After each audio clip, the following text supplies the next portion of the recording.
প্রথমে দেখুন অনুব্রত মণ্ডল কি বলছেন, ভিডিও ফুটেজটা দেখুন। আমার জীবনে ভাই এই ধরনের ভোট আমি দেখি নাই।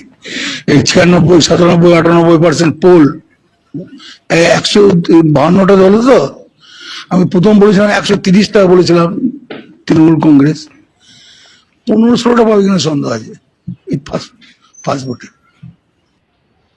কেমন হলো? আমার জীবনে ভাই এই ধরনের ভোট আমি দেখি নাই।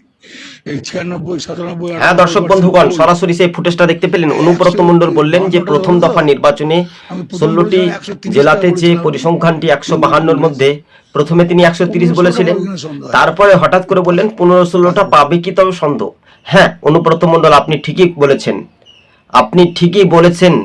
আর ছাপ্পা ভোট হয়নি, তাই তৃণমূল জিততে পারবে না। এবার পাল্টানো দরকার জনগণের সরকার, এটাই চলছে পশ্চিম বাংলা জুড়ে। কিন্তু এই বাংলাতে তৃণমূলের অহংকারের রাজনীতি, পতন ঘটছে।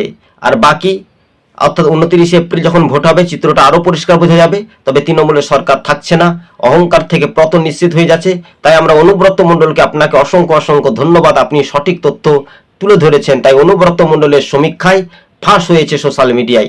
ধন্যবাদ। টিভি সকাল ইউটিউব চ্যানেলটি ভালো লাগলে শেয়ার করার পাশে থাকবেন।